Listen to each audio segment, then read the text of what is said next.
बच्चों, आपको मैंने कई वीडियो भेजे लेकिन आप कोई रिस्पॉन्स नहीं दे रहे हो। ठीक है, आपने पढ़ा था जो है, क्या पढ़ रहे थे आप, है ना, प्रोटीन सिंथेसिस, प्रोटीन संश्लेषण। मैंने कहा था प्रोटीन संश्लेषण के लिए वीडियो जो भेजे थे, सबसे पहले तो भाई एमआरएनए बनना चाहिए, क्योंकि प्रोटीन संश्लेषण डीएनए के अनुसार बनते कि नहीं बनते हैं। ठीक है, और डीएनए में ही सारे कोडोन के रूप में संदेश होते हैं, प्रोटीन बनाने के निर्देश होते हैं। और डीएनए होता है केंद्रक में, तो डीएनए तो केंद्रक से आ नहीं सकता ना बाहर। तो डीएनए सबसे पहले क्या करता है, ट्रांसक्रिप्शन के द्वारा, किसके द्वारा, ट्रांसक्रिप्शन के द्वारा, अनुलेखन के द्वारा पहले क्या बना देता है, एमआरएनए, मतलब डीएनए की एक कॉपी है एमआरएनए। ठीक है, और एमआरएनए में ही डीएनए के सारे संदेश होते हैं कोडोन के रूप में, किसके लिए, प्रोटीन बनाने के लिए। अब क्योंकि एमआरएनए ही क्या करता है, जो कोशिका होती है ना, तो केंद्रक में केंद्रक छिद्र होते हैं, तो इन केंद्रक छिद्रों से निकल करके ये कहाँ जाता है, एंडोप्लाज्मिक रेटिकुलम में राइबोसोम पर। कहाँ जाते हैं बच्चों, राइबोसोम पर आ जाते हैं। यहीं पर प्रोटीन सिंथेसिस होता है, क्योंकि यही तो प्रोटीन बनाने की फैक्ट्री है। ठीक है ना, यहीं पर प्रोटीन बनते हैं बच्चों। तो अब देखिए कैसे बनते हैं, ये हमको देखना था। मैंने वीडियो भेजा भी था, अगर कठिन लग रहा हो तो मैं फिर समझा देती हूँ। प्रोटीन सिंथेसिस में ट्रांसक्रिप्शन तो पढ़ लिया आपने, एमआरएनए कैसे बनता है। अब आता है मेन, ट्रांसलेशन कैसे होता है। ट्रांसलेशन मतलब अनुवादकरण, क्या बोलते हैं इसको, अनुवाद। अनुवाद होना मतलब कोई भाषा होती है, जैसे मान लीजिए जैपनीज भाषा है, ठीक है, और उसको हिंदी में हमें कन्वर्ट करना है, तो भाई सरल रूप तो हिंदी होगा ना हमारे लिए। जैपनीज में तो हमको समझ भी नहीं आई क्या हुआ, लेकिन उसका ट्रांसलेशन किया जाएगा, नहीं किया जाएगा। ऐसे ही डीएनए में जो प्रोटीन बनाने की भाषा है ना, वो कोडोन के रूप में है। किस रूप में है वो, कोडोन के रूप में, जो हमारी समझ में नहीं आता है। तो उन कोडोन वाली भाषा को हमने किस में बदल देना है, पॉलीपेप्टाइड के रूप में, अमीनो एसिड की सीक्वेंस के रूप में। वही तो अनुवाद हुआ उस भाषा को, क्योंकि भाषा है ही किसके लिए, भाई कैसे अमीनो एसिड आपस में जुड़ जुड़ करके पॉलीपेप्टाइड चेन या प्रोटीन बनाएंगे, तो वही चीज़ हो गई ना। तो हम सरल रूप कर रहे हैं उसका, मतलब उसको हम कैसे अमीनो एसिड की सीक्वेंस के रूप में उसको बदल दें उस भाषा को, वही आपका अनुवादकरण है। ठीक है, तो एक तरह से कोडोन के अनुसार ही प्रोटीन का बनना ट्रांसलेशन है। तो ट्रांसलेशन की शुरुआत आपने वीडियो देख लिया, मैं खाली रिवाइज कर रही हूँ बस। सबसे पहले आपने देखा था एक्टिवेशन ऑफ अमीनो एसिड, भाई कैसे अमीनो अम्ल को पहले सक्रिय किया जाएगा ना, वो तो निष्क्रिय है, कोशिका दर में पड़ी हुई सारी अमीनो एसिड ये है ना, तो इनको पहले सक्रिय बनाया जाता है। और सक्रिय बनाने के लिए आपने पढ़ा भी था क्या होता है, amino agile tRNA synthetase enzyme. उस एंजाइम की वजह से अमीनो अम्लों को पहले एक्टिवेट किया जाता है ना। फिर जब एक्टिवेट हो जाती है, कॉम्प्लेक्स बन जाता है amino acid, amino agile synthetase compound. तो वो जो कॉम्प्लेक्स बनता है ना बच्चों, वही कॉम्प्लेक्स अटैच हो जाता है टीआरएनए पर। सेकंड स्टेप आता है transfer of amino acid on tRNA, यानी अमीनो जो एक्टिवेटेड अमीनो एसिड है ना, उसका स्थानांतरण अब किस पे होना, टीआरएनए। क्यों बच्चों, क्योंकि 20 काइंड्स की अमीनो एसिड होती है ना, तो 20 काइंड के ही टीआरएनए होते हैं। हर एक अमीनो एसिड का स्पेशल टीआरएनए होता है। ऐसा कभी नहीं हो सकता है कि भाई कोई भी टीआरएनए किसी भी अमीनो एसिड को पकड़ लो, नहीं। टीआरएनए की संरचना में आपने क्या देखा था, 4 भुजाएं होती है ना, ये है ना, और 4 भुजाओं में भी आपने इस भुजा पे जोड़ दीजिए, इसको कहते हैं एंटीकोडोन। कौन सी आर्म होती है ये, एंटीकोडोन। तो इस पर जो भी कोड होता, मान लीजिए UAC है, मान लो इस पर, ठीक है ना, आप समझ रहे मेरी बात को। तो ये जो एंटी कोडोन होता है, जो कोडोन होते हैं ना एमआरएनए के कोडोन, बस उनसे इसको इंटरेक्शन करना चाहिए, मैच होना चाहिए। अगर मान लो, अभी मैं समझाती हूँ, पहले ये समझ लो कि अमीनो एसिड 20 हैं, तो 20 काइंड के ही टीआरएनए होते हैं। हर अमीनो एसिड के लिए स्पेशल टीआरएनए होता है ना। अब जैसे मान लीजिए कोई ये वाला है UAC, तो ये जो एंटी कोडोन है ना, ये स्पेशल अमीनो अम्ल है मीथियोनिन। किसके लिए है ये, मीथियोनिन। तो इस टीआरएनए पर सिर्फ मीथियोनिन अमीनो एसिड ही आएगी। अगर मान लीजिए ये है ना बच्चों, ये है ना, तो ये किसको पकड़ के लाएगा, सिर्फ मीथियोनिन अमीनो एसिड को। क्यों, क्योंकि उसी का कोडोन है ना। ऐसी तो मैं ये कहना चाह रही हूँ कि हर स्पेशल अमीनो एसिड के लिए स्पेशल तरह का टीआरएनए होता है। ये कभी नहीं होगा कि एक टीआरएनए मीथियोनिन को भी ले आए तो फिनाइलेनिन को भी ले आए, नहीं, स्पेशल है ना। जैसे मैंने कहा ना अभी आपको, UAC कोडोन जिसका होगा एंटी कोडोन, तो वो सिर्फ मीथियोनिन अमीनो अम्ल के लिए। ठीक हो गया। अच्छा, अब जब एक्टिवेट भी हो गया, टीआरएनए पर भी आकर के जुड़ गई सारी अमीनो एसिड, तो अब होता है इनिशिएशन, मतलब आरंभन। किसका आरंभन? प्रोटीन संश्लेषण का बनना। तो अब जरा देखिए, प्रोटीन संश्लेषण होता है राइबोसोम पर। कहाँ होता है? राइबोसोम में 2 सब यूनिट होती है, लार्जर सब यूनिट, स्मॉलर सब यूनिट।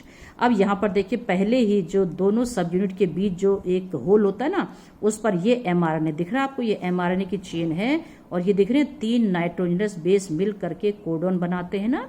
तो ये तभी तो इन 3 के रूप में लिखा है। यही तो भाषा है डीएनए की, प्रोटीन बनाने की। तो 3 नाइट्रोजनस बेस मिल करके एक कोडोन बनाते हैं, इनको कहते हैं कोडोन। कोड वर्ड है ना, कोडोन, है ना। तो अब कैसे प्रारंभ होता है? अब सबसे पहले ध्यान हम देंगे, मतलब ये भी तो पता है कौन सी अमीनो एसिड पहले आएगी, कौन सा टीआरएनए कौन सी अमीनो एसिड को पहले लाएगा। तो ध्यान रखिएगा, जो इनिशिएशन होता है ना, प्रोटीन बनने का जो आरंभन होता है, स्टार्टिंग होता है, वो होता है एमआरएनए के कोडोन AUG से। ध्यान रखना, एमआरएनए पर सबसे पहला कोडोन कौन सा होता है? AUG। ठीक है। अब आपको ध्यान कैसे रखना है भाई, इस राइबोसोम में 2 एंड होते हैं ना वैसे तो। एक होता है एक्सेप्टर, ए पार्ट, एक्सेप्ट जो एक्सेप्ट कर रहा है ना। एक होता है पेप्टिडिल पार्ट, जहां पर ये स्थित होगा ना, है ना। और एक एग्जिट होता है बाद में, वो अलग है। तो ए एंड पी पार्ट रखो बस इसके। तो होता क्या है, शुरुआत इनिशिएशन कहाँ से होता है? AUG कोडोन से। कहाँ से बच्चों? AUG कोडोन से स्टार्ट होता है। अब AUG कोडोन है एमआरएनए का, स्टार्ट होने वाला है, इनिशिएशन हो रहा है। तो कहाँ से प्रारंभ हो रहा है? AUG कोडोन से। अब आपको यहाँ पे कौन सा टीआरएनए आएगा? अब देखिए, ऐसा टीआरएनए जिसका एंटी कोडोन, अब AUG है ना, तो इसके साथ ए के साथ क्या होता है? U होता है, एमआरएनए नहीं, क्योंकि टी तो हो नहीं सकता। U के साथ क्या होगा? A। G के साथ क्या होगा? आप तो पता ही है, GNCANU, है ना। तो ये देखो, ऐसा टीआरएनए जिसका एंटीकोडोन UAC होगा, जिसका एंटीकोडोन यहाँ देखिए क्या है, एंटीकोडोन UAC। और ये जो AUG संदेश था, अब देखो AUG जो संदेश था डीएनए का एमआरएनए के रूप में, ये AUG था मीथियोनिन अमीनो एसिड के लिए। किसके लिए बच्चों? मीथियोनिन अमीनो एसिड के लिए। मीथियोनिन का है ये AUG कोडोन। मतलब ये है कि ऐसा टीआरएनए यहाँ पर आएगा जिसका एंटीकोडोन UAC हो और जो मीथियोनिन को ही पकड़ के लाएगा। तो क्योंकि पहले ही मैंने कह दिया UAC मीथियोनिन के लिए है, तो वही तो टीआरएनए यहाँ पर आएगा जो AUG से इंटरेक्ट कर पाएगा, जिससे मैच होगा, तो वो मीथियोनिन के लिए। तो ये आ गया, ठीक हो गया। अब ऐसी फिर ये पहला कोडोन आ गया। अब दूसरा कोडोन आएगा कौन सा, जरा देखो। ए साइड पर जैसे ये आया ना मीथियोनिन, तो अब CCA है ना अगला कोडोन एमआरएनए पर। तो यहाँ पर कौन सा कोडोन आएगा, कौन सा टीआरएनए आएगा? ये देखिए, यहाँ पर देखिए CCA है ना, तो यहाँ पर आपने पता लगा GGU वाला, जिसका एंटीकोडोन क्या होगा?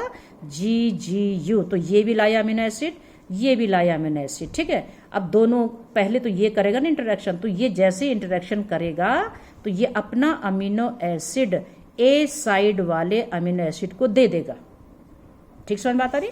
ये इसको दे देगा, तभी तो यहां से हटेगा ये, क्योंकि इसको हट जाना, इंटरेक्शन जैसे करते रहेंगे हटते जाएंगे ये सारे टीआरएनए। तो ये अपना अमीनो एसिड इसको दे देगा। तो इसको जब ये देगा तो भाई बॉन्ड ही तो बनेगा ना बीच में, इसको दे देगा, यहाँ पे बॉन्ड बन जाएगा पेप्टाइड, 2 अमीनो एसिड आपस में जुड़ जाएंगे ना, और ये यहाँ से हट जाएगा, ठीक है। अब राइबोसोम आगे बढ़ता है, तो आगे जब बढ़ेगा तो यहाँ देखो, अब अगले वाले में AUG कोडोन बाहर, ये आगे खिसका ना, तो AUG कोडोन था यहाँ, तो ये बाहर आ गया ना। और ये भी जो पहले वाला था, ये वाला है ना, जो मीथियोनिन को लेके आया था, ये बाहर निकल गया। अब ये जैसे आगे खिसका तो ये दूसरे नंबर का जो था, ये देखो है ना क्या, GGU जिसका कोडोन था, ये इसकी जगह आ गया ना। मतलब ये जो है ना 2, अब क्यों दिखाया मैंने 2, क्योंकि इसने इसको दे दिया था ना, अब ये खिसक गया तो ये यहाँ आ जाएगा, यहाँ फिर अगला आएगा ना। तो ये देखो यहाँ पर आ गया GGU, दिख रहा है, CCA दूसरे नंबर पर था यहाँ पे, यहाँ पहले पर आ गया, खिसक गया क्योंकि, तो ये 2 अमीनो एसिड को लेकर के तो आएगा यहाँ पे।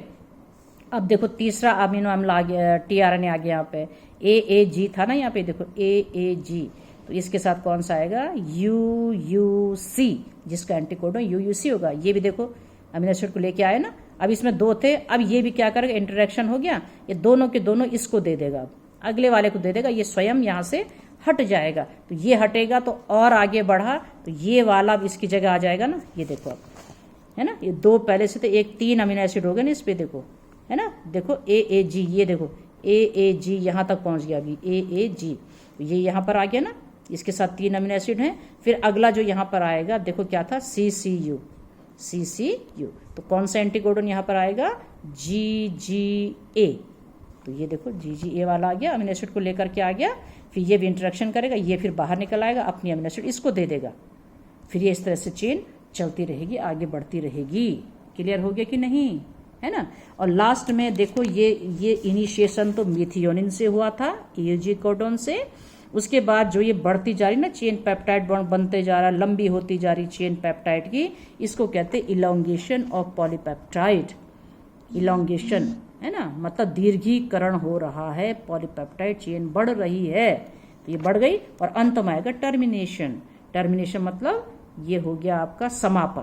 तो समापन कब होता है, जैसे ही ये चलता जा रहा है ना, मान लो यहाँ पर UAG, या मान लो UG हो गया, UAA है ना, या UAG। तो अब देखिए ये अभी तक कब तक बनते, आप कहोगे तो चलता रहेगा, फिर प्रोटीन कब खत्म होगा, ये चलता नहीं रहेगा। जैसे ही कोडॉन आएंगे UAG, UAA, UGA होना था यहाँ पे ना, दोनों एक जैसे हो गए, UGA, जरा ध्यान दीजिएगा, UAG, UAA है ना, और UGA, 3 कोडॉन दिख रहे हैं आपको, है ना। UA से तो बनाना है इनको, आप अपने आप बन जाएगा, UAA, UGA, UAG। ये कहलाते हैं टर्मिनेशन कोडॉन।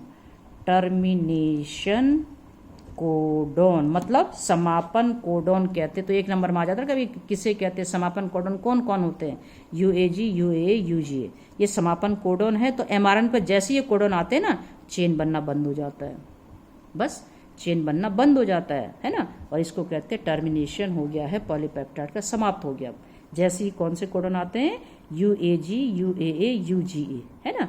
तो ये इशारा करता है कि भाई पॉलीपेप्टाइड बनना अब क्या हो गया है, समाप्त हो गया है। तो क्लियर हुआ थोड़ा सा, है ना। तो इस तरह से प्रोटीन बनती चली जाए, बाद में इनका प्रोसेसिंग होता है, ये है ना, अलग हट जाती है इनसे, फिर नया यहाँ से जैसे अलग हटता जाता है ये फिर से दोबारा बनने लगती है।